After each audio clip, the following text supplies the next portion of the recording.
é segura, que deixa claro diante dos seus olhos que o Senhor é um manancial de vida e que nele há luz, e na luz de Deus as coisas se tornam claras. Eu sei que o mundo vende muita coisa a título de luz, muito conhecimento, graduação, pós-graduação, doutorado, um monte de coisas e diplomas, mas a Bíblia deixa claro, a vida vem do Senhor e nele está a luz. Sem a luz de Deus, todo conhecimento humano se esvai, se perde, é inútil, amém? Então o que nós precisamos é da palavra de Deus de maneira viva no nosso coração, amém? Estou olhando assim para vocês, tendo uma impressão aqui, mas sem nenhuma condenação. O Espírito, ele vai aquecendo dentro de você, sabia disso? Por isso que nós começamos cantando, que você precisa aquecer o seu Espírito para receber de prontidão as coisas que Deus quer falar com você especificamente, né? Quando você perde a oportunidade do louvor, que você chegou um pouquinho atrasado, ou você foi chegando cumprimentando todo mundo, e aí depois cantaram uma música que você não conhecia, e você se assenta, fica naquela expectativa do que será que vai acontecer, aí no finalzinho da palavra você entende alguma coisinha, é sinal de que o seu espírito demorou a engrenar, demorou a acender, e aí as coisas não aconteceram. Eu quero te dar uma dica. Quando isso acontecer, quase não acontece aqui no nosso meio, porque os irmãos são muito pontuais, muito fervorosos no espírito, eu ouço a voz dos irmãos cantando, ainda que acima do tom um pouquinho, não tem problema, eu sou o primeiro a desafinar todas as vezes. Quando isso acontecer, fala assim, ó, amém, glória a Deus, aleluia, no meio da pregação, que além de motivar o pregador, deixar o pastor assim feliz com aquela impressão, está dando certo, eles entenderam o que eu preparei, também ativa o seu espírito. Você sabia disso? Glória a Deus. Acho que já tem um ano que nós testamos isso. Oh Deus, eu precisava mesmo de descanso. Acho que já tem um ano que nós testamos isso e nunca funcionou, é inédito, está gravando, graças a Deus. Não há quem possa falar o contrário, os meus olhos viram e a minha câmera registrou, amém? Vamos dar 3 aleluias bem forte? Não, mas é bem forte, eu não vou dar porque eu preciso da voz, mas você vai dar no meu 3, ok? Amém? E pelo amém parece que você não vai, né? Então no meu 3 você dá 3 aleluia, bem forte. 1, 2, 3.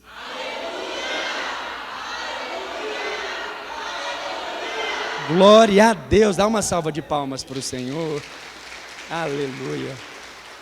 Se você tiver com a sua Bíblia aí, abra ela em Gálatas, capítulo 3, verso 23, e vamos ler a palavra de Deus.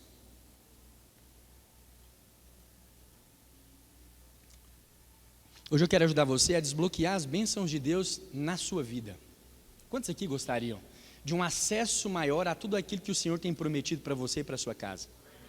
Você gostaria mesmo? É uma coisa que você cogita, quando você ouve uma pregação, você se declina para a sabedoria que vem do sermão, fala assim, uau, se eu soubesse disso antes, uau, quanta riqueza nisso, nossa, e como que eu faço para aplicar essas coisas? Essa é a sede que o Senhor preserva em nós, e a única coisa que você precisa carregar na presença do Senhor é isso, sede e fome pela palavra de Deus. Então, se essas coisas já acontecem com você, saiba de uma coisa, você nunca chegará na presença do Senhor, onde a sua palavra está sendo proclamada, onde o evangelho da graça está sendo pregado, e sairá da mesma forma, amém? Você crê nisso? Então, feche seus olhos por um instante, deixa eu orar por você. Pai, faz recair sobre nós o Espírito da sua sabedoria. É a tua palavra quem nos ensina todas as coisas. É o teu Espírito quem conduz o conhecimento dos céus ao coração e à mente dos homens. Nós somos meros instrumentos em tuas mãos. Usa essa estrutura, usa essa reunião, no nome de Jesus, usa-nos com a simplicidade das nossas palavras para tocar o mais distante dos corações. Nós não sabemos em que circunstância todos aqui sobem até este lugar. Uns têm demandas financeiras, familiares, emocionais, outros enfermidades físicas, outros vieram exclusivamente na expectativa de um renovo da parte de Deus. Que seja o Senhor a selar e realizar essas promessas. Eu declaro que o Espírito Santo de Deus tem liberdade para agir no nosso meio, desbloqueando as bênçãos do Senhor sobre a vida de cada um, no nome de Jesus. Você pode falar amém? Aleluia. A palavra de Deus lá em Gálatas, capítulo 3, verso 23, diz o seguinte: mas antes que viesse a fé, estávamos sob a tutela da lei, e nela encerrados para essa fé que de futuro haveria de revelar-se. De maneira que a lei nos serviu de aio para nos conduzir a Cristo, a fim de que fôssemos justificados por fé. Mas tendo vindo a fé, já não permanecemos subordinados ao aio, pois todos vós sois filhos de Deus, mediante a fé em Cristo Jesus. O desbloqueio, ou destravar, ou o acesso a todas as bênçãos de Deus para a minha vida e para a sua vida está ligado a uma identidade, a identidade da filiação. Lá em João, no capítulo 1, no verso 12, a Bíblia diz que todos aqueles que creram receberam o poder. Em outras palavras, eu posso traduzir isso, para encaixar aqui no nosso contexto, como todos aqueles que creram receberam um acesso ao poder. Talvez essa palavra desbloqueio e a palavra acesso seja hoje muito oportuna para nós, porque é uma terminologia que está assim, na moda, né? Todo mundo quer conectar, todo mundo quer acessar, todo mundo quer fazer o download, todo mundo quer ter o acesso liberado, né? Se tem uma coisa que nós temos preservado e festejado nesses dias, é isso, acesso liberado, né? Quando você percebe que as portas estão abertas, e a Bíblia fala que esse é o poder dos filhos, o poder de ter acesso liberado. Então, o caminho se faz acessível para os filhos, o desbloqueio se faz acessível para os filhos. Ah, mas olhando daqui parece que o Senhor tem uma posição diferente da minha. O Senhor está em cima de um palco, o Senhor carrega uma Bíblia debaixo do braço. O seu filho fala das coisas de Deus, a sua esposa também prega assim como você. Eu acho que tem algo mais especial no Senhor, porque o Senhor é pastor e não em mim. Mas o grande título e o grande poder que emana dos céus recai sobre os filhos. Eu e você somos tentados em todo tempo a acreditar que há alguma coisa que nós podemos fazer para nos tornar algo muito importante na obra de Deus, mas a posição de maior destaque dentro da casa do Senhor é a posição de filho, irrevogável, intransferível. Ontem nós comemoramos aqui o aniversário do meu primogênito, e não importa o que ele faça, de bom ou de ruim, tem uma coisa que não muda, é o meu filho, é o meu filho. É o meu filho, eu vou mudar o meu comportamento, eu vou mudar o meu temperamento, eu vou me ajustar, porque nós estamos diante de novas fases, mas tem uma coisa que permanece inalterável: o Noah é o meu filho amado. Eu preciso caminhar com essa convicção, e para mim não é fácil. Eu vi ele sendo gerado no interior da mãe, nós projetamos isso, nós sonhamos com isso, mas ele caiu de paraquedas no sonho de alguém. Há algumas coisas que para ele precisam agora se tornar real, convictas, firmes, para que ele possa se sentir seguro no desbloqueio das suas bênçãos. E tem algumas coisas que o Senhor vai nos mostrando na criação dos filhos. A segurança que ele tem nos pais. Eu me lembro que a minha esposa ainda grávida, eu estava aqui no gabinete, fazendo alguma coisa, orando, preparando algum material, e eles desceram da escada, e por algum motivo tinha alguma poça d'água, alguma coisa ali no piso, e a minha esposa gestante escorregou e caiu, né? Nós temos 2 acessos aqui ao prédio, um lateral, um aqui à frente, e meu filho mais novo, na época com 2 anos e 4 meses, 2 anos e 3 meses, não sei, ele correu à frente da mãe. Quando ele percebeu o tombo, ele empurrou a porta aqui da minha sala e falou assim: papai e a mamãe caiu. Na hora eu fiquei com muita vontade de dar uma medalha para ele. Eu falei: uau, você veio pedir socorro para mim, né? Quem que eu sou para ele? Será que o Superman? Será que ele me enxerga como? O Todo-Poderoso? Eu devo ter muita força, porque no momento de maior aflição, ele correu atrás de mim, ele tem uma expectativa em mim, né? Só que não tinha tempo, eu precisava socorrer a mãe. Essas coisas eu refleti depois. Eu me lembro que eu saí procurando onde é que ela tinha caído, porque ele não sabia explicar. E aí, como ele correu para fora, eu fui atrás, aí nós demos a volta, entramos, encontramos ela aqui, estava tudo bem, foi só um susto. Mas ele recorreu a um porto seguro. Ele foi em um lugar onde ele sentia segurança. E sabe por que ele veio? Porque ele é filho. Sabe por que que muitas vezes nós não acessamos o lugar correto, não buscamos a resposta na fonte certa, não temos segurança de buscar na presença de Deus muitas coisas? Porque ainda não temos clareza a respeito de quem nós somos, ou o tipo de poder que nos é dado porque nós cremos naquele que veio e se fez verdade entre nós. Muitas vezes nós depositamos as nossas expectativas e as nossas necessidades de socorro a um conhecimento.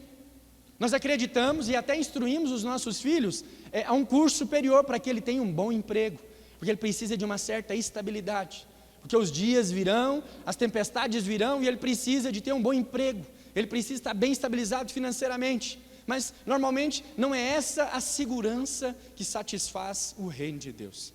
A posição mais elevada no reino de Deus é a posição de filho. Às vezes eu vou te desafiar a liderar uma célula, e há aqueles que vão achar que liderar a célula o faz mais útil ao Senhor, ou ser um discipulador, ou ser um plantador de igreja, ou qualquer outra coisa que nós fazemos aqui, possa te dar algum prestígio maior do que a filiação. Impossível. Uma vez filho, filho para sempre. O Espírito do Senhor testifica no seu interior que essa é a sua identidade. Você é filho amado de Deus, essa é a realidade. E agora você precisa crescer em consciência. Aqui o que nós lemos em Gálatas, na parte A do versículo 23, é que, mas antes que viesse a fé, estávamos sob a tutela da lei. Antes que viesse a fé. Opa, antes que viesse, onde é que ela estava? Por onde caminhava? Que fé é essa que era futura, vindoura, que haveria de chegar? Por que que ele menciona antes que ela viesse? Os homens então não caminhavam com fé? Ninguém havia que cresce antes de Jesus? Mas não, o apóstolo Paulo está falando da graça que vem pela proclamação do Evangelho de Cristo Jesus. O favor que vem quando nós entendemos e compreendemos que os evangelhos foram estabelecidos para nos dar uma nova fé. Olha, projeta por favor Romanos capítulo 12, verso 3. Deixa eu te mostrar uma coisa a respeito de fé. Romanos 12, 3. Porque pela graça que me foi dada, digo a cada um dentre vós, que não pense de si mesmo além do que convém. Não pense de quem? Não pense de quem? Ok. Além do que convém. Pense com moderação, segundo a medida de que Deus repartiu a todo homem recebeu uma medida de fé. Todos nós recebemos uma medida de fé. E conforme o apóstolo Paulo recomenda para a igreja em Roma, ele fala assim: olha, quando você for tirar conclusões a seu respeito de quem? A seu respeito. Quando você tirar conclusões a seu respeito, use uma medida de fé que foi dada a todos. Em outras palavras, todos os homens são concebidos com uma medida de fé, para que ele tenha conclusões a respeito de quem? De si. Agora o apóstolo Paulo em Gálatas está falando, mas antes que viesse a fé, estávamos na tutela da lei. Olha só, isso aqui não está escrito, eu vou tentar colocar no sermão depois, que eu pensei aqui agora. Mas encaixa perfeitamente. A fé vindoura é a fé que vem da obra da cruz. A sua concepção, ou a concepção nossa em Adão, é antes da obra de Cristo. E em Adão nós fomos concebidos, comissionados a ter percepção de nós mesmos. Então todo homem tem fé suficiente para crer no que ele é materialmente. Não há ninguém desprovido de fé para isso.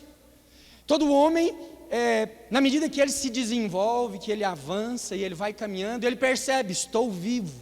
E não é difícil você crer nisso. Tem fé suficiente para você crer na vida que está em você. E crer nas sensações do seu corpo, nas conclusões que você tira na sua mente. Mas o apóstolo Paulo está falando de uma fé vindoura, uma fé que viria para nos retirar da tutela da lei. Por que tutela da lei? Porque essa medida de fé que é dada a todo homem nos faz conscientes de nós mesmos. de quem nós somos. E sabe, uma coisa que eu e você somos perito em fazer, é achar os nossos defeitos, sim ou não? Nós começamos um trabalho nas escolas, e o trabalho vai da 6ª série, agora é o 6º ano, até o 3º ano, do ensino médio, não sei se é assim que chamam ainda, mas é o último ano da escola, antes da faculdade. Nós falamos com todos, e em comum eles têm uma coisa chamada timidez. Eles têm dificuldade de falar de si. A compreensão a respeito do que eles são, do que eles sabem, do que eles têm, é completamente ofuscada pela atmosfera do ambiente. Quando nós nos apresentamos nas escolas, eu vou com uma equipe, 2, 3 pessoas, nós entramos na sala de aula, e aí nós começamos a falar sobre identidade. E a primeira coisa que nós pedimos é que eles se levantem, falem um nome e uma qualidade. E pasmem, 99,999999% dos adolescentes e dos jovens, eles falam, não tenho qualidade.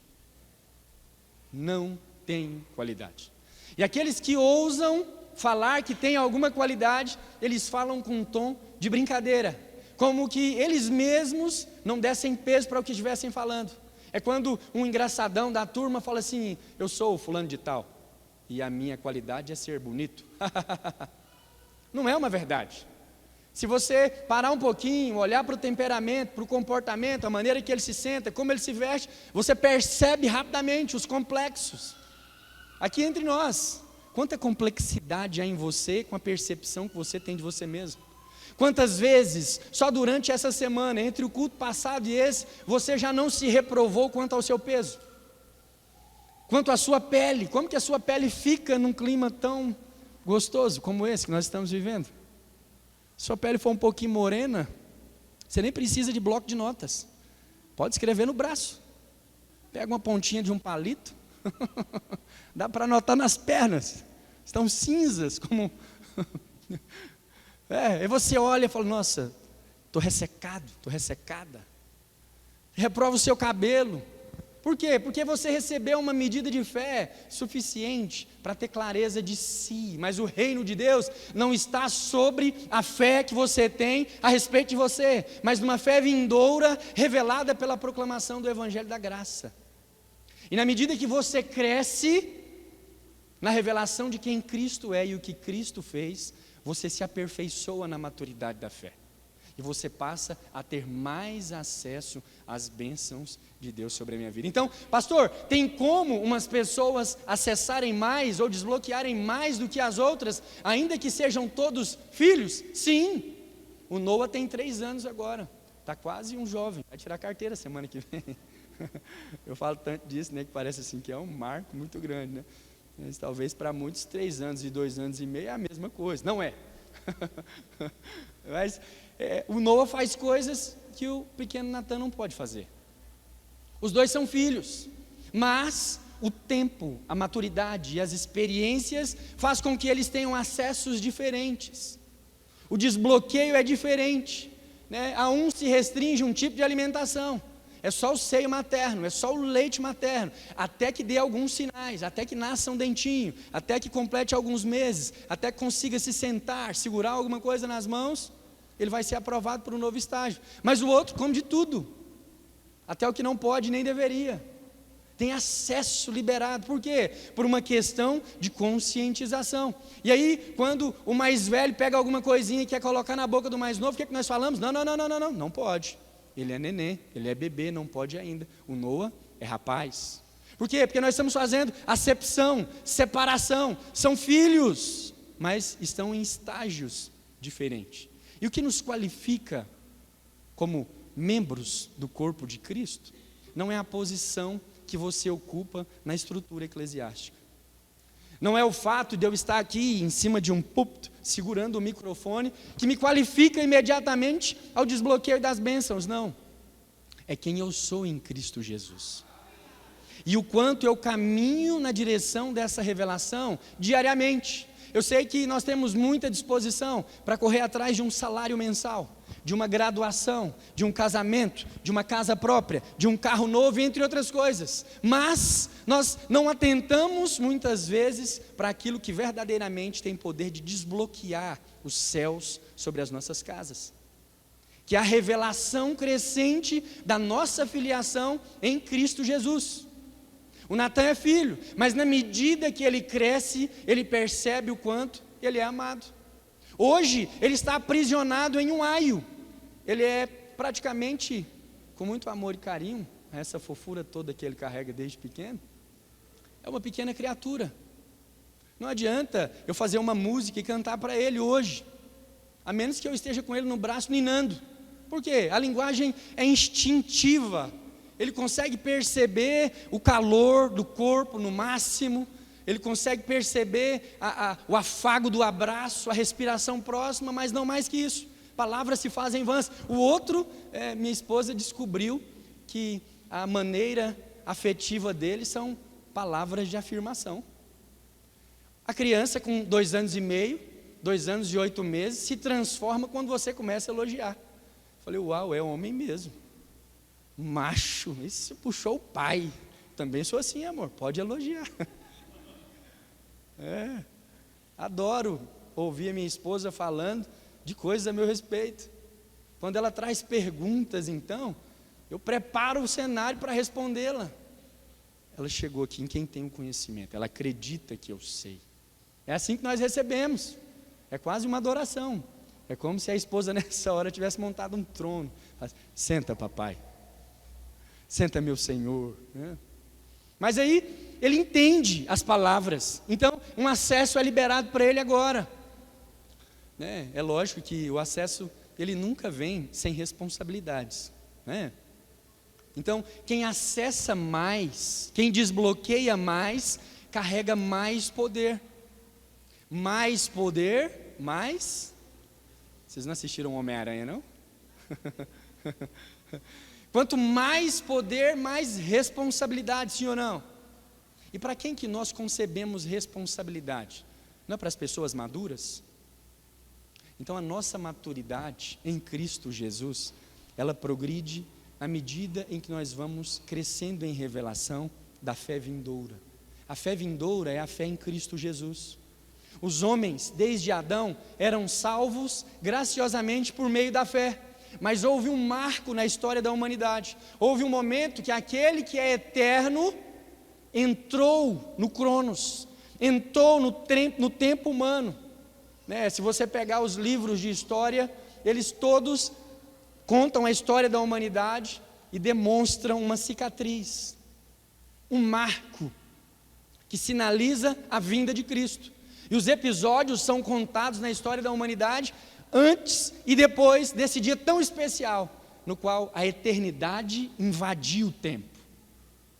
Virou uma confusão, não sabíamos mais quando estávamos, nem onde havíamos parado. Falaram assim, não, faz o seguinte, a partir da cruz, ou a partir de Cristo, zera, começa a contar novamente. E o que acontece com o que aconteceu antes? Aí você fala, aconteceu, mas foi antes de Cristo. Aconteceu, mas foi depois de Cristo. Isso é um impacto mundial, inegável, para os fatos históricos, para os artigos científicos. E é esse impacto que transforma as nossas vidas. Essa é a fé vindoura que nos tira da tutela da lei. Lá no verso 23, ele fala assim, mas antes que viesse a fé, estávamos sob a tutela da lei, e nela encerrados. Você sabe o que é estar encerrado? Encerrado é limitado, preso, amarrado. É assim que ficam as crianças, aprisionadas em limites. Tem restrições, são filhos, mas o desbloqueio acontece na medida que eles vão crescendo em revelação de filiação e vão percebendo quem eles verdadeiramente são no interior da família, no nosso caso o reino de Deus, amém? Então, andar encerrado nunca foi a vontade de Deus para nós. Andar diante de limitações nunca foi a vontade de Deus para os filhos. O reino de Deus é o reino do desbloqueio das bênçãos de Deus sobre você, sobre a sua casa e sobre os seus filhos. A vontade de Deus é liberar o acesso completo, total. Mas você, ainda que o acesso esteja liberado, muitas vezes se encontra em posições de restrição. E ao que se dá a restrição? Único e exclusivamente na falta de revelação e de entendimento da sua filiação em Cristo Jesus. Quem você verdadeiramente é em Cristo Jesus. Na medida que você crê no entendimento do que é ser filho de um Deus todo-poderoso, sábio de todas as coisas, conhecedor de toda a ciência, é que o desbloqueio da bênção se faz acessível para mim e para você. Aos olhos de Deus, somos literalmente filhos adultos. Essa já é a nossa posição, e não podemos crescer mais nisso. Mas nós podemos crescer na consciência do que ou de que atributos tem a nossa filiação. Os irmãos estão me entendendo? Não tem como ser maior do que filho. Ah, mas o Senhor é discipulador. Mas o Senhor lidera a célula, o Senhor tem uma posição aqui entre nós, o Senhor tem uma posição de liderança, o Senhor cuida de algumas responsabilidades, mas isso não altera a nossa posição. Em Cristo Jesus somos no máximo irmãos na fé. Eu sou filho na mesma medida que você também é filho de Deus, e assim se distribui poder dos céus na terra para todo aquele que crê na vinda de Jesus.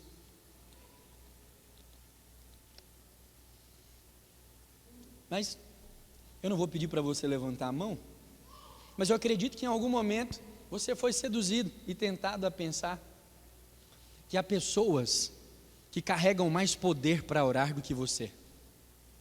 A imposição de mãos que são mais santos, mais poderosos e mais ungidos do que as suas mãos, mas as suas mãos já são as mãos do Filho de Deus.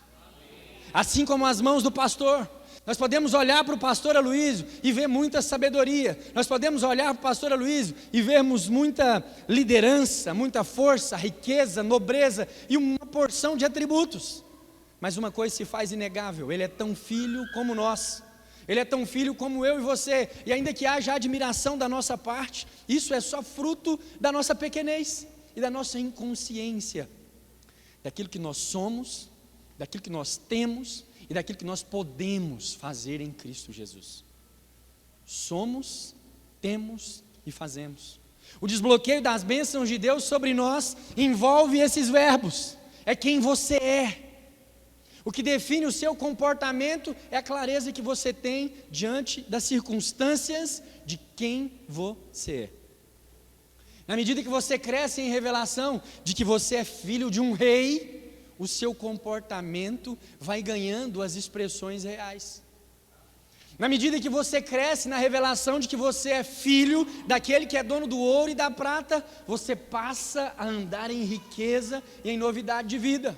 Mas enquanto você não tem compreensão de quem é o seu pai, a que família você pertence, você volta e meia, volta aos aios da lei e caminha nas suas limitações. O apóstolo Paulo, como eu mencionei em Romanos capítulo 12, verso 3, ele fala que essa medida de fé comum, que é entregue a todos os homens, ela te dá consciência de si, e a lei cumpre com o mesmo propósito. A lei fala, não olha, e o que você faz?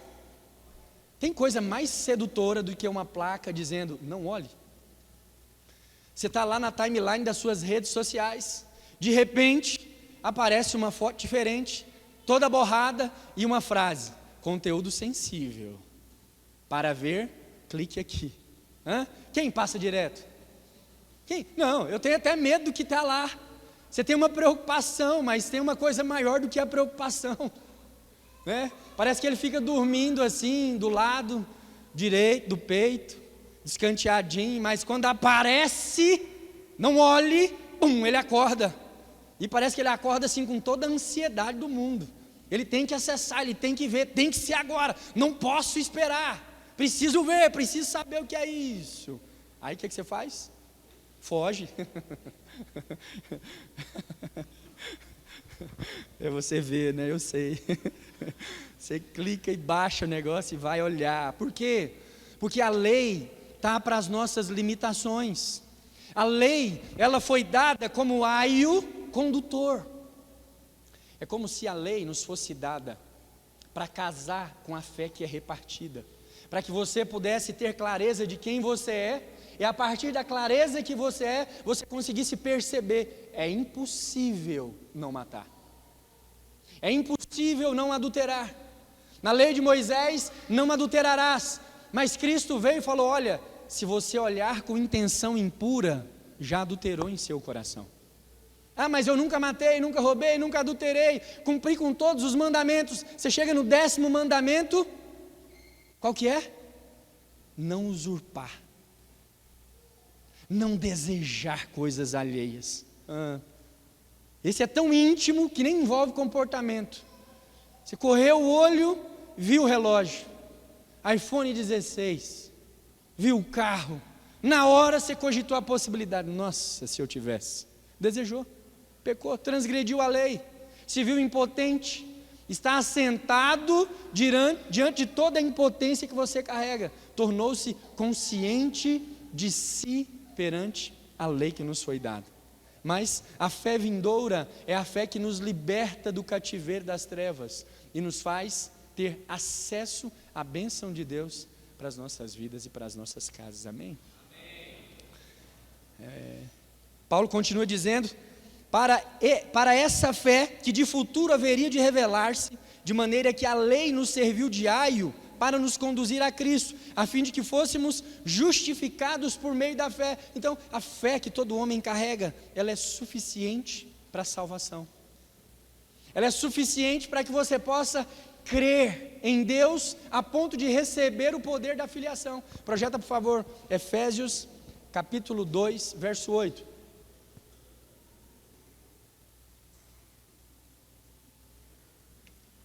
Porque pela graça sois salvos mediante a fé, e isso não vem de vós, é dom de Deus. Próximo. Para que ninguém se glorie, não de obras, pois somos feitura dele, criados em Cristo Jesus. Olha, a salvação é mediante a fé que nos é repartida de maneira comum. Todo homem vem ao mundo com uma possibilidade, com um potencial, com uma oportunidade. Qual? A oportunidade de, em algum momento, poder escolher a Cristo Jesus. Projeta João capítulo 1, verso 12, por favor.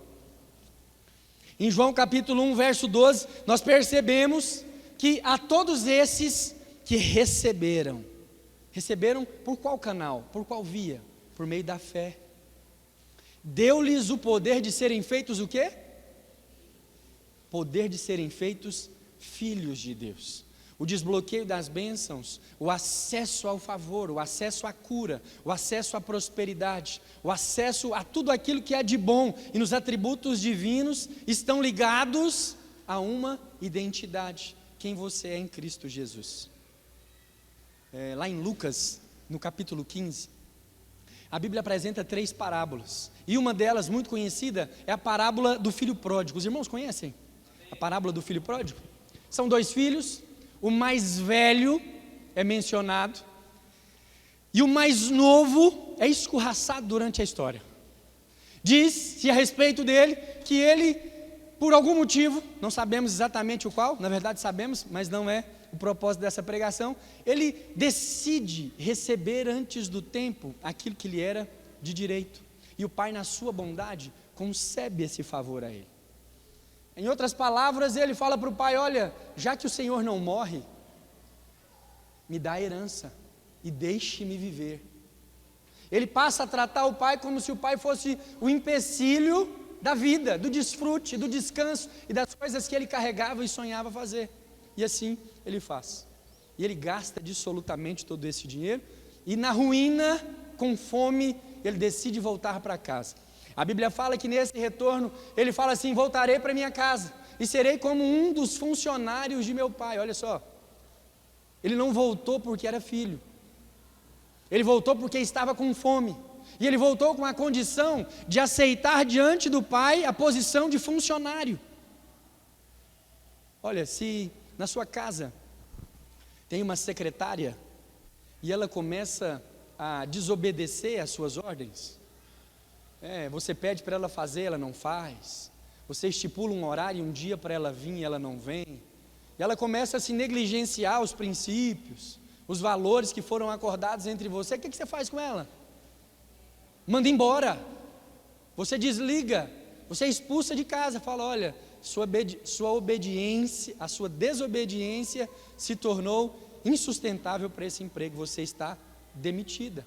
Mas o que é que nós fazemos com filhos? Nós demitimos filhos? Não, nós corrigimos, trazemos para perto.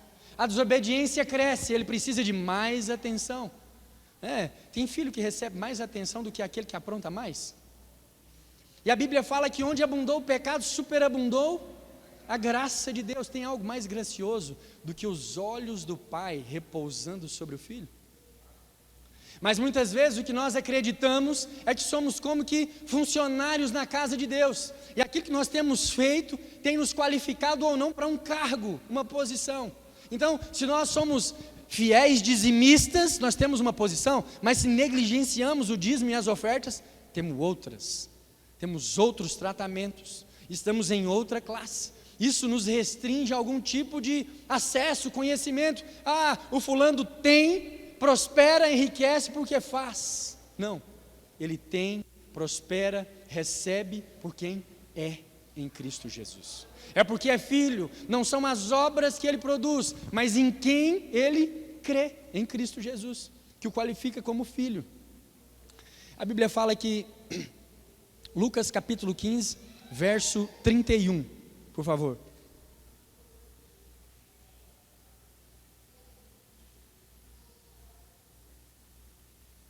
Então lhe respondeu o pai: meu filho, tu sempre estás comigo, tudo o que é meu é seu. Eu vou falar para você qual que era o cenário aqui. Esse filho, o gastador, o pródigo, voltou para casa. Ele voltou, ele falou assim: olha, pode me tratar como um dos seus funcionários, mas aqui os seus funcionários comem melhor do que onde eu estava. Eu estava comendo com porcos, estava me alimentando de lavagem, deixe-me ficar. Mas o pai não aceita isso. O pai o recebe como filho. A Bíblia fala que ele colocou sandália nos pés, anel no dedo e deu uma capa nova. E mais, ele mandou matar um novilho e fazer festa, porque aquele filho estava morto e agora vivia. E o irmão mais velho tem um comportamento adverso. Ele olha para aquela situação e vê uma injustiça. Ele fala: fiquei aqui, cumpri as demandas que eram desse caboclo. Eu tinha ele antes para dividir as tarefas, não tive mais, tive que trabalhar dobrado. Tudo que o Senhor mandou eu fiz. Esse aí gastou com bebida, prostituição, estourou a nossa riqueza, voltou na pindaíba e o Senhor faz festa. Para mim nunca destes um cabrito. E o pai responde: filho, tu sempre esteves comigo, tudo que é meu é seu. A palavra filho aqui, no original, é teknon. E teknon, no grego, é a palavra que você usava para dar atributos ao filho, mas o filho imaturo. Ele não era um recém-nascido, não era um bebê incapaz, mas ele era um filho sem maturidade. Então, ainda que ele soubesse dirigir, ainda não era a idade apropriada, não tinha a carta apropriada para fazer isso de maneira legal. Por quê? Porque haviam imaturidades. E o pai responde assim, como se quem fala para alguém que não tem revelação, não tem entendimento: filho, mas você sempre esteve aqui, o acesso sempre foi seu, e tudo que eu tenho pertence a você. Você nunca parou para avaliar como que foram os seus anos durante todo esse tempo? Você ficou aqui com esse coração? O seu irmão foi, ele gastou, ele não está certo, mas você, se você ficou com esse coração, você não entendeu nada. Por quê? Porque ele expõe a sua imaturidade no momento que ele se enche de merecimento e acha que o outro era indigno de festa por causa das coisas que fez. Em contrapartida, ele invariavelmente se coloca na posição de quem merecia alguma coisa. Talvez você já leu essa história algumas vezes e muitas das vezes você qualificou essas peças, mas os dois estão errados. Ambos não conseguiram ver a bondade que havia no pai. Um agiu dissolutamente, tratando o pai como um empecilho, como alguém que atrapalhava a sua vida de fluir. O outro tinha o pai como um patrão. que a qualquer momento poderia desempregá-lo. E não desfrutava de nada. O que faltava para desbloquear as bênçãos na vida desses dois? Perceberem que tipo de pai eles tinham. Crescer na consciência da filiação que os envolvia, porque o pai era bom o suficiente para dar para quem não merecia, e ainda assim que ele saísse e gastasse com prostitutas e meretrizes e voltasse na pindaíba, ele era bom o suficiente para restituir, porque o pai tinha plena consciência de quem ele era quando ele saiu e de quem ele é quando ele retornou. A posição diante do pai não mudou. O comportamento deles sofreu variação, mas diante do Pai, e o Pai aqui é o Senhor, Deus que está nos céus, permaneceu inalterado. Ele se despediu de filhos com herança e recebeu filhos com problemas. Mas eram filhos. Mas os dois não conseguiam. Olha, no finalzinho da história, se você ler o começo, você vai ver que esse filho mais velho, que aqui é chamado de Tecnon, no começo da parábola, ele é chamado de Buios, que é o filho maduro, o filho que está habilitado para os negócios, o filho que já tem mais de 30 anos, tem um certo prestígio, e o pai vai dando autoridade para ele fazer negócios em nome da família, envolver os recursos, né? Então, quando você começa a ler a parábola, você vê que, aqui no português, a gente não costuma fazer isso, mas no grego, as palavras têm uma certa limitação de variação. Então, uma palavra definia o filho imaturo, outra palavra definia o filho maduro. E quando você vê o início da parábola, ele fala que esse mais velho era Buios. Mas aqui no final, quando ele se enche de justiça própria, o pai o chama de imaturo, inconsciente. Porque de uma certa forma, ele perdeu a maturidade. E o que que nos faz perder a maturação? É algo que nós fazemos? Não. É a falta de percepção de quem nós somos em Cristo Jesus. Qualquer um que fizesse as contas aqui perceberia que este que ficou em casa com os haveres da casa, certamente era detentor do que sobrou. Tudo era dele. E se houvesse nele alguma necessidade ou desejo de fazer festa com os amigos, certamente bastava pedir ao pai.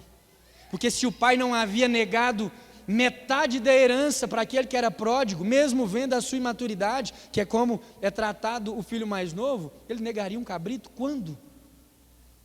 Olha, isso não está escrito na parábola, mas esse irmão mais velho, ele se aproxima muito de nós, quando nós somos usados dentro da igreja para apresentar a Deus para as pessoas. Eu não sei em que circunstâncias você foi concebido, que tipo de família você vem, mas se você tem um irmão mais velho, ou se você é irmão mais velho em uma casa, você deve ter percebido que a proximidade entre os irmãos, ela se torna com o passar do tempo um pouco maior e mais íntima do que a dos filhos mais novos com os pais. Esses dias, eu e a minha esposa estávamos lendo material de criação de filhos, e a gente faz isso algumas vezes, porque tem muita coisa que a gente não sabe, e a gente reconhece humildemente que não sabe, que precisa aprender, e vai estudar. A gente viu algumas estatísticas, e a quantidade de problemas que o terceiro filho costuma ter, e aí nós ficamos conversando, chegamos a uma conclusão. O mais velho chega, ele é o centro das atenções, todo o cuidado é para ele, as pessoas não podem pegar até o 6º mês, é cheio de detalhes, cheio de frescura. Quando o segundo vem, você já não tem tantas restrições, você é um pouco mais acessível, ainda mais se ele for assim tão pesadinho quanto o meu, você deixa algumas pessoas pegarem, toda ajuda é bem-vinda, né? E aí você vai vendo que aquele mais velho, de maneira natural, ele vai construindo uma intimidade. Com o passar dos anos, e com a consciência dessas crianças crescendo, o mais velho passa a reportar para o mais novo as diretrizes da casa. Já viu que o mais velho costuma falar assim, olha o que é que o fulano está fazendo, ó? Já viu que ele é o delator? Ó, eu falei para ele que não pode e ele está fazendo, ele vai assumindo a postura justiceira, ele vai assumindo a posição daquele que está como o aio, o caminho, a direção. E aí, de maneira involuntária, nós muitas vezes vamos apresentando o papai assim para as pessoas, a partir das nossas experiências. Sabe, eu demorei 7 anos para conceber o primeiro filho. É um tempo de espera desafiador, mas em todo o tempo eu orava para pessoas conceberem, com muita alegria. E sempre que eu encontrava alguém que tinha o desejo de ter filhos, eu lembrava a ela: olha, o Senhor vai te dar muitos filhos. E eu falava isso com muita alegria, porque ainda que a minha luta fosse contra uma espera, eu carregava no meu coração uma visão clara a respeito do pai que eu tinha. Eu me lembro que certa vez eu me peguei em uma crise muito profunda, porque nós tínhamos passado por um aborto, e eu pensei na possibilidade de o Senhor não me dar filhos. E eu, no meio de uma oração, eu falei para Ele: olha, eu vou continuar te amando e te servindo se o Senhor não me der filhos. Nada vai mudar se o Senhor não me der filhos. Eu só gostaria de saber se o Senhor não tem para me dar. Que eu queria parar com essa angústia, com essa busca, porque se o Senhor não me der filhos, parece que eu vou morrer. E aí eu ali orando, e a voz do Senhor veio ao meu coração, e de repente Ele me fala: eu estava com você nos dias da sua gestação. Eu vi a sua dor, e eu mal posso ver o momento de te ver feliz novamente. Eu estou com você na espera. Suficiente. Outras pessoas dentro da minha própria casa, na minha vizinhança, nem estavam tão ajustados, não tinham casa própria, não eram casados ainda, tinham filhos assim, à revelia. E eu parecia estar todo certinho. Eu já tinha 7 anos de casado, eu já tinha cumprido com todos os rituais. Minha esposa era minha esposa, diante da lei, debaixo dos céus. Eu podia, mas não tinha. A porta da imaturidade se escancarava a todo momento. A possibilidade de eu passar a usar essa experiência para tratar com o problema dos irmãos era muito grande. Quando eu encontrava um irmão que estava com dificuldade para prosperar, eu poderia muito bem refletir nele essas impressões. Quais impressões? Da minha amargura enquanto eu esperava. Porque, não, mas é assim mesmo, Deus deve estar tratando alguma coisa em você. Deus é assim, né? Por exemplo, né? Você tem um filho e ele quer um carro, mas se ele não tem idade, você não dá, você faz ele esperar até completar a idade, depois você dá. Deus é assim, Ele trata com os filhos. E aí nós vamos juntando argumentos para apresentar uma paternidade que muitas vezes só frutifica em orgulho e vaidade.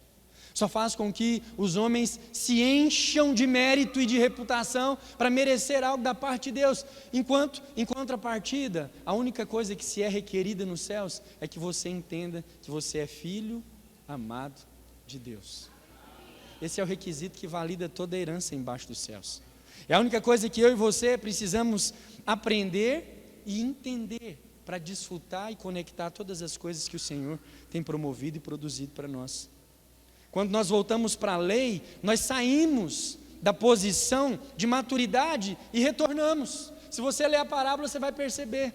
Esse filho era tratado como maduro, mas por causa da justiça própria, por causa do merecimento, por causa da amargura que invadiu seu coração, ele foi reduzido. Ele foi tratado de uma maneira diferente. Ele foi chamado pelo pai como imaturo, incapaz. Agora sim você tem que esperar, mas não porque o coração do pai mudou, mas porque você deixou o seu coração se encher de amargura e caiu na comparação. Você é filho amado de Deus, há um espaço específico para você no coração de Deus. Não há quem roube e não há quem te arranque das mãos daquele que te livrou do império da morte e te trouxe para o reino do filho do seu amor. Eu gosto muito de sair com a minha esposa para comer. E eu sempre faço uma coisa com ela. Ela fica naquela expectativa de saber o que eu vou comer.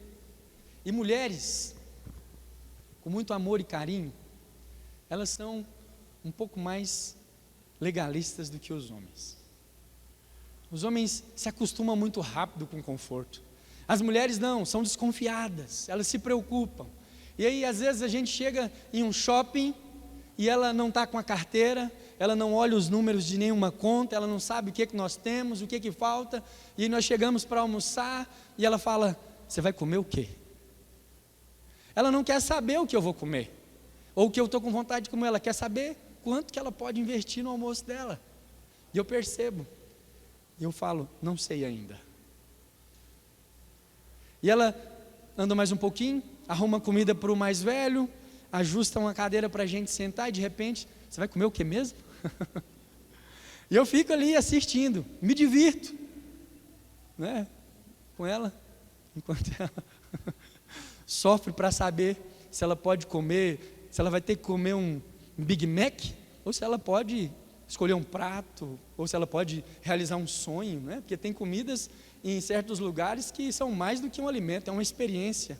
Ela não sabe, mas qual que é o meu coração sempre? Se precisar, eu fico sem comer. Sabe o carro que nos trouxe até aqui? Eu vendo ele, eu quero saber o que você quer comer. E se você falar, nós vamos mover os fundos. Se precisar, eu vendo o tênis, a roupa, olho carros ali na rua, eu vou dar um jeito, mas o que você quer comer? Simples assim, por quê? Porque esse é o coração do provedor. Eu não estou falando de mim, estou falando de Deus. Esse é o coração do pai para com os filhos. Mas só que a nossa preocupação está quanto ao merecimento. Talvez você pisou na bola, era para nós sairmos de casa, estar arrumado com os meninos às 7 da manhã, e já são 8h40 e você não conseguiu, você está sentindo culpa, e aí o passeio agora se torna uma dúvida, você chega no meio do passeio, você não sabe como é que ele está com você, se ele está assim tão acessível, se todas aquelas propostas de mover os céus para te dar o alimento desejado, ainda estão acessíveis. Por quê? Porque a sua imagem a respeito do amor que ele derrama sobre você mudou, por causa do seu comportamento. A posição mais alta foi concebida a você, a posição de filho, e com ela o Senhor derramou sobre você o acesso total à bênção de Deus. Nas férias eu escuto muita palavra, todo o tempo que eu estou assim, fazendo alguma coisa, eu ponho um áudio e vou ouvir, e também quando eu estou trabalhando, aqui eu também ouço muita palavra, mas parece que nas férias os meus ouvidos ficam mais sensíveis. Estava ouvindo um podcast do pastor Aloysio, e ele levantou uma questão a respeito da prática pecaminosa, e era justamente contra a identidade dos filhos que a prática era utilizada. A pergunta era: quem vive na prática pecaminosa não é filho de Deus. E ele afirma, é verdade, não é filho de Deus.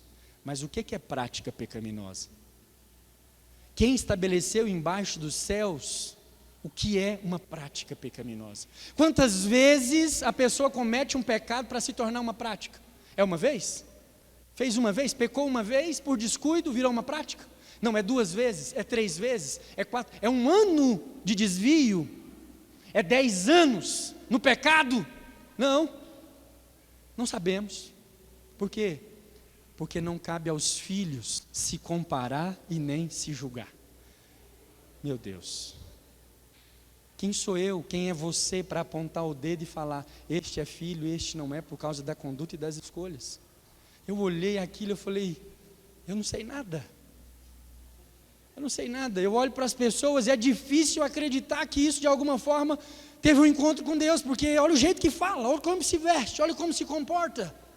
E aí de repente vem um Senhor e fala assim, olha, não é por aí, seus olhos estão limitados até a respeito de quem você é em mim, não é o seu comportamento. Eu nem estou tomando nota dos seus pecados, porque das suas transgressões não mais me lembrarei. Eu olhei, falei, uau, eu não sei nada da graça de Deus, eu sou um perdido legalista, achando que sabe alguma coisa, mas não fomos postos uns sobre os outros, como esse irmão do filho pródigo, para entrar em juízo e apontar o dedo e falar, ei, você vive na prática pecaminosa, ei, amaziado, ei, você fora do casamento, ei, você que desviou verba, ei, você que aceitou propina, que é corrupto, entre outras coisas, já tem 10 anos, você não muda de vida, sabe por quê? Porque nem filho de Deus você é. Deus não nos deu essa autoridade.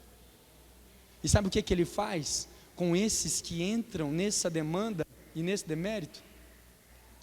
Ele reduz ao caminho de imaturidade. Ele fala assim, tecnon, você não sabe o que você fala, por uma falta de percepção de quem você é no reino de Deus. Aqui, tanto o filho mais velho, quanto o filho pródigo, eram filhos maduros, adultos, literalmente, mas os olhos do filho mais velho não estavam no pai, no amor, na graça e no favor que eram dispensados daquele homem tão generoso. Eles estavam na lei, no julgamento e na comparação, todos baseados na justiça própria. O filho pródigo voltou para casa, viu o coração de seu pai. Ele não volta com uma expectativa de encontrar o pai, ele volta com uma expectativa de encontrar um patrão. Não sou digno de chamá-lo de meu pai, porque eu pequei contra os céus e contra ti. E o pai, como que nem ouve o que ele está falando, toma de abraços e beijos. O calça os pés, coloca um anel nos seus dedos, coloca uma capa limpa e nova, arranca aquela roupa suja de porcos e manda fazer festa. Manda fazer festa. Ele não dá assim um pingo de atenção para as justificativas. Ele não ouve as lamúrias. Ah, mas foi porque eu fiz um mau investimento e quebrou. Foi por causa da Covid-19, a economia desajustou e eu estou aqui agora precisando de ajuda, me aceita como funcionário. Não, não importa. A única coisa que importa é que o pai sabe muito bem quem chegou. É o meu filho amado, que estava morto e agora vive. Projeta, por favor, 1 Coríntios capítulo 2, verso 12.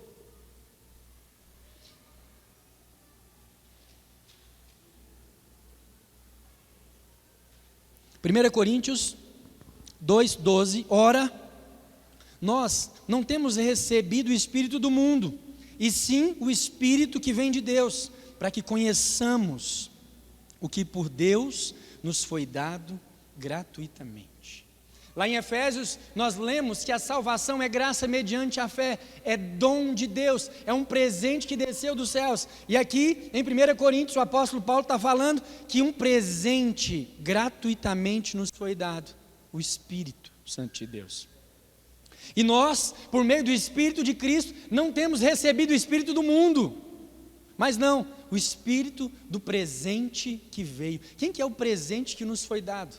É Cristo Jesus. O Espírito, tem alguém pedindo a internet aqui para mim, você pode fazer isso? Eu nem sabia. Pode acessar, meu filho, a casa é sua, liberei aí, Wi-Fi para alguém, apareceu, Jesus, glória a Deus, amém? Deu certo aí o Wi-Fi?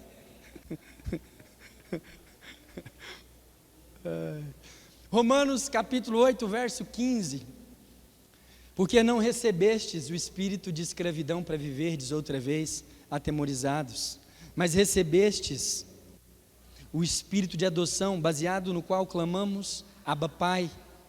O próprio Espírito testifica com o nosso espírito que somos filhos de Deus. Olha, um clamor e uma resposta. A resposta é interior, uma convicção interna. Quando nós clamamos, há um testificar interior. Eu estou falando aqui, o desbloqueio das bênçãos está ligado à sua revelação, ao seu crescimento, ao seu conhecimento de que você é filho. E às vezes você está aí, mas como? Como que eu vou entender isso? Como que eu vou ter compreensão? Então, você não recebeu o Espírito do mundo, você recebeu o Espírito da filiação. E quando você clama, sabe o que significa Abba Pai? Papaizinho, papaizinho. Não é todos os dias que você acorda chamando seu pai de papaizinho, né? Se você é pai de filhos adolescentes, e quando ele invade a sala ou o seu escritório e fala assim, paizinho, o que você calcula na hora? Tem interesse por detrás. Ele achou a mina do tesouro, ele está com interesse. Você acha que o pai fica preocupado? Não, ele sente-se bem. Por quê? Porque verdadeiramente ele veio no lugar certo, na casa do tesouro. Ele veio acessar aquilo. Então, quando você clama, o próprio Espírito se encarrega de certificar a pregação do seu coração. Não sou eu que estou dizendo, o próprio Espírito testifica com o nosso espírito que nós somos filhos de Deus. Eu tenho que ler mais a Bíblia, eu tenho que jejuar mais, eu tenho que ouvir mais pregações, eu tenho que fazer o quê para crescer em conhecimento da filiação, para poder desbloquear as bênçãos de Deus? Você só precisa clamar, você só precisa chamar. Tem um cântico antigo que dizia assim, você não precisa saber como orar, Você só precisa saber como chamar esse nome de Jesus. Você nem é tão bom orador, talvez.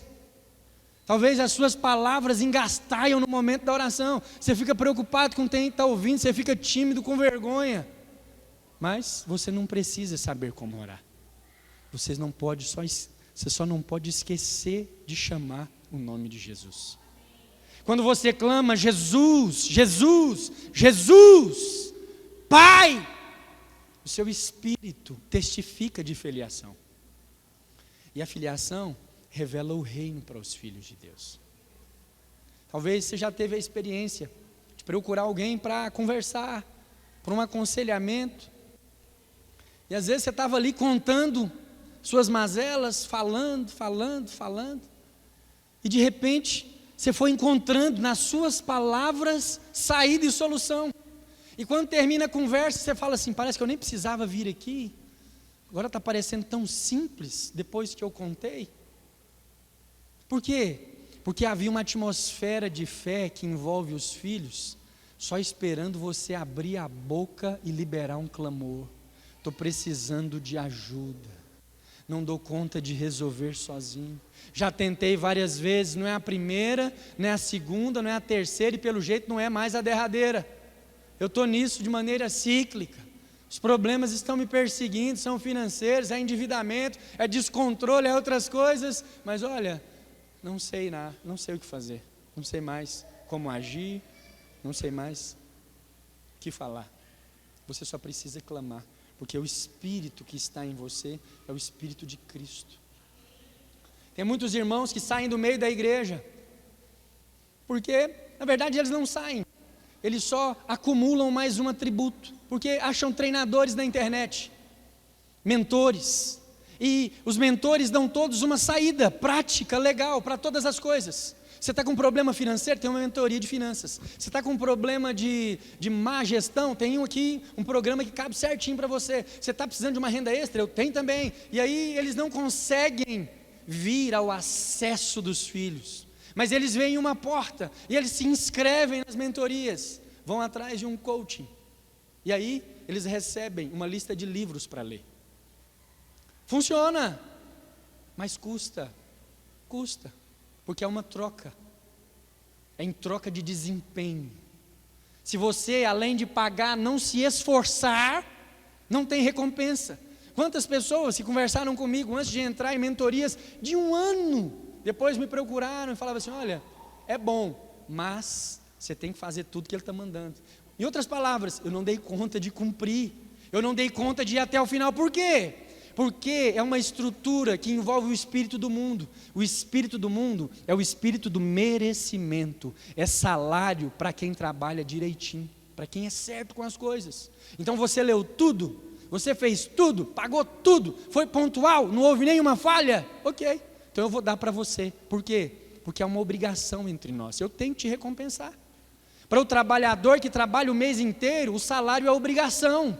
Mas agora para aquele que negligencia as tarefas, não chega no ponto de trabalho, nem vai trabalhar, vive pegando atestado. Ele não pode ver uma oferta de doação de sangue que está lá estendendo o braço para pegar o atestado de um dia, só porque não gosta de trabalhar. Mas no dia de receber o salário, ele vai lá com a cara mais lavada, exclusivamente porque ele é da casa, ele é filho. Para esse o salário é favor, porque ele não fez por onde. Então, nada de mal com as mentorias, os ensinos e as graduações, não, muito pelo contrário, mas há um espírito que rege essas coisas, e eles não têm poder de desbloquear a bênção sobre nós. Só os filhos têm acesso ao favor. O que você vai conquistar com conhecimento é recompensa do seu esforço. Em algum momento você vai ser surpreendido com orgulho, porque, como esse irmão mais velho do filho pródigo, fez tudo certo, fez por onde, e agora uma palhaçada dessas acontece comigo? Orgulho, vai ouvir da boca do pai, tecnon, lhe falta maturidade. Você precisa crescer na consciência de quem você é em Cristo Jesus, amém? Não vamos conseguir terminar, mas quando eu fico muito tempo assim longe de você, eu fico muito empolgado, quero falar o mundo inteiro, né? Vamos ficar de pé? Os irmãos do louvor conhecem a música? Não, né? Não tem nada, não. Papai é paciente, longânimo. Feche seus olhos. Talvez você não tenha uma oração específica para fazer. Talvez você nem tenha uma demanda clara, assim, que te aperte contra a parede, te faça clamar. Mas o crescimento da revelação de quem você é em Cristo Jesus é que abre as portas dos céus sobre você, sobre a sua casa, sobre os seus filhos. É para os filhos que vem a sabedoria. É para os filhos que vem o conhecimento, a cura. É para os filhos que vem a salvação. É para os filhos. Não há posição de maior prestígio embaixo dos céus do que poder ser chamado filho de Deus. Não mais escravo, você sabe? Não sou mais escravo. Se você tem ousadia e liberdade, erga suas mãos por algum instante. Comece a declarar o nome de Jesus. Jesus, Jesus. Nome que está acima de todo nome. O Pai presente que você precisa. O acesso nos foi dado. Temos livre acesso ao trono da graça e do favor de Deus. Não é pela conduta nem pelo comportamento. É por quem você é. É pelo que você tem em Cristo Jesus. O que você pode fazer nele.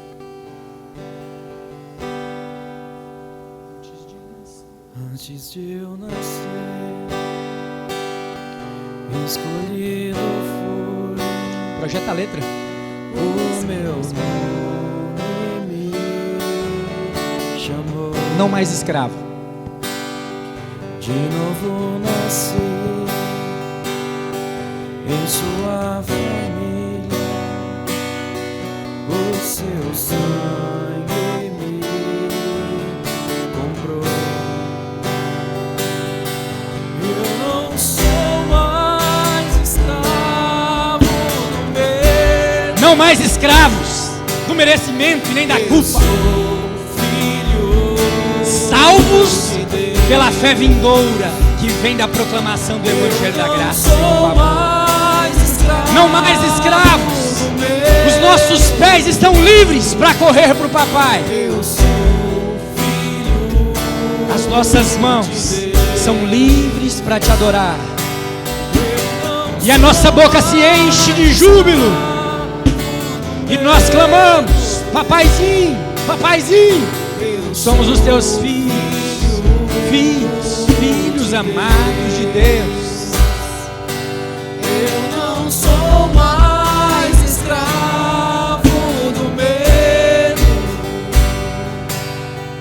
Eu sou filho de Deus. Abri o mar pra eu passar por ele. Perfeito amor que me alcançou.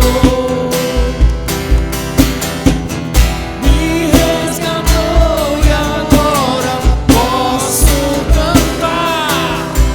Eu sou filho de Deus. Abri o mar pra eu passar por ele. Perfeito amor que me alcançou. Me resgatou e agora posso cantar. Eu sou filho de Deus. Eu não sou mais escravo do medo. Eu sou filho de Deus. Acesso liberado, acesso liberado. Eu não Sejam desbloqueadas as bênçãos de Deus sobre você. Que os seus olhos vejam portas abertas. Eu Acesso à cura, filho acesso à restauração, acesso à restituição. Tudo tudo aquilo que foi pedido lhe será dado no nome de Jesus, porque o acesso foi liberado, os céus estão abertos sobre você. Ah, tem dúvidas? Clame o nome de Jesus, clame o nome de Jesus e ouça a voz que vem de dentro do seu coração, te lembrando: eu sou filho amado de Deus. Aleluia, glória a Deus. Tenha uma semana abençoada no nome de Jesus. Dá um abraço aí em pelo menos 3 pessoas.